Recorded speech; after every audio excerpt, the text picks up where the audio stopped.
شہد کی مکھی تو اپنا گھر درختوں پر، پہاڑوں پر اور چھتوں پر بناتی ہے، یہ اللہ ہی کا حکم ہے۔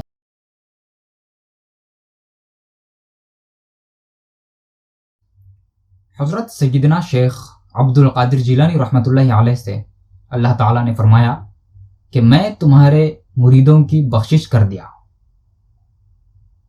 اب اس بات پر کچھ لوگ سوال کرتے ہیں کہ حضرت سیدنا شیخ عبد القادر جیلانی رحمۃ اللہ علیہ سے اللہ تعالیٰ نے ایسا فرمایا تو کیا سیدنا شیخ عبد القادر جیلانی رحمۃ اللہ علیہ کو کلیم اللہ بنا دیا؟ اور کیا ان کے مریدوں کی مغفرت ہو گئی تو کیا وہ لوگ رضی اللہ عنہم بن گئے؟ اس طرح کے سوالات کیے جاتے ہیں۔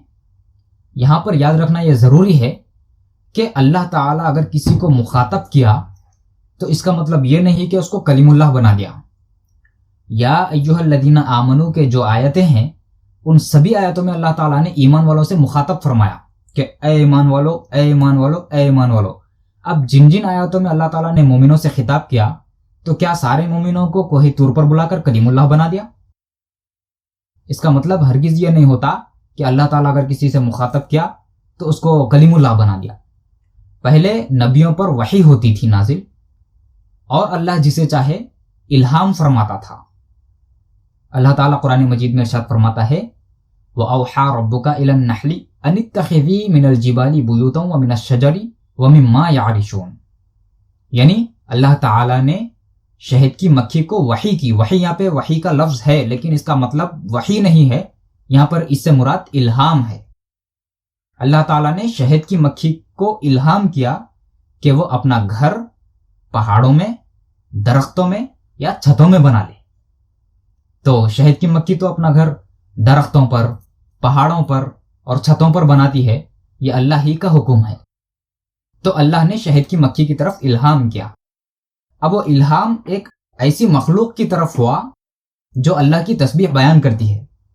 اب اس سے زیادہ اشرف المخلوقات ہے انسان، اور انسان میں سب سے زیادہ بہتر ہے مومنین، ہم، اور مومنین میں سب سے زیادہ بہتر ہے وہ لوگ جو اللہ کے زیادہ قریبی بندے ہیں، اولیاء اللہ، اور ان میں سب سے زیادہ بہتر ہیں ولیوں کے سردار سیدنا شیخ عبد القادر جیلانی رحمۃ اللہ علیہ۔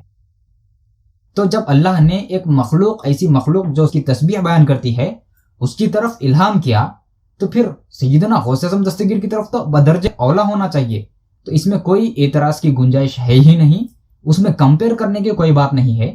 یہاں پر مخلوق ہے ایسی جو اللہ کی تسبیح بیان کرتی ہے، اور یہاں پر مخلوق میں سب سے بہتروں کے سردار ہیں، تو اس میں شک کی اور اعتراض کی کوئی گنجائش نہیں ہے کہ اللہ تعالیٰ نے سیدنا غوث اعظم دستگیر رضی اللہ عنہ سے یہ فرمایا۔ اب دوسرا ایک اعتراض کیا جاتا ہے کہ چلو ان کے مریدوں کی جب بخشش ہو گئی تو کیا وہ مرید رضی اللہ عنہم بن گئے؟ یہ اعتراض بھی باطل ہوتا ہے، کیونکہ اللہ اگر کسی کی مغفرت کر دے تو اس کا مطلب یہ نہیں کہ وہ اس کو رضی اللہ عنہ بنا دیا۔ اللہ تعالیٰ قرآن مجید میں ارشاد فرماتا ہے قُلْ يَا عِبَادِيَ الَّذِينَ أَسْرَفُوا عَلَىٰ أَنفُسِهِمْ لَا تَقْنَطُوا مِن رَحْمَةِ اللَّهِ إِنَّ اللَّهَ يَغْفِرُ الذُّنُوبَ جَمِيعًا إِنَّهُ هُوَ الْغَفُورُ الرَّحِيمُ، یعنی اے محبوب صلی اللہ علیہ وسلم آپ فرما دیجئے کہ اے میرے وہ بندو جنہوں نے اپنی جانوں پر زیادتی کی ہے، اللہ تعالیٰ کی رحمت سے مایوس نہ ہونا، بے شک اللہ تمام گناہوں کو بخش دے گا، بے شک وہ بخشنے والا ہے، مہربان ہے۔ تو اللہ تعالیٰ نے جب سارے گناہوں کو بخش دیا تو کیا سب کو اللہ رضی اللہ عنہم بنا دیا؟ تو کسی کی مغفرت کرنا رضی اللہ عنہم بنانے کے برابر نہیں ہے۔ صحابی وہی ہے جو صحابی ہے، پھر رضی اللہ عنہ عموماً صحابی کو کہا جاتا ہے، اور اللہ کے کچھ مقرب بندے ہیں جن کو رضی اللہ عنہم کہا جا سکتا ہے۔ تو کسی کی مغفرت کرنا صحابی بنانے کے برابر نہیں ہے، رضی اللہ عنہ بنانے کے بھی برابر نہیں ہے۔ تو اس قسم کے اعتراضات سے پرہیز کرنا چاہیے، یہ اعتراضات بالکل باطل ہیں۔ ان اعتراضات کی وجہ سے کبھی کبھی سیدنا غوث اعظم دستگیر رضی اللہ عنہ کی شان گھٹانے کی طاق میں یہ اعتراضات کیے جاتے ہیں، جو کہ اعتراضات کبھی کبھی قرآنی آیتوں کی طرف بھی ہو جاتے ہیں اور ہمیں پتہ بھی نہیں چلتا۔ اسی لیے اس قسم کے اعتراضات سے پرہیز کرنا چاہیے۔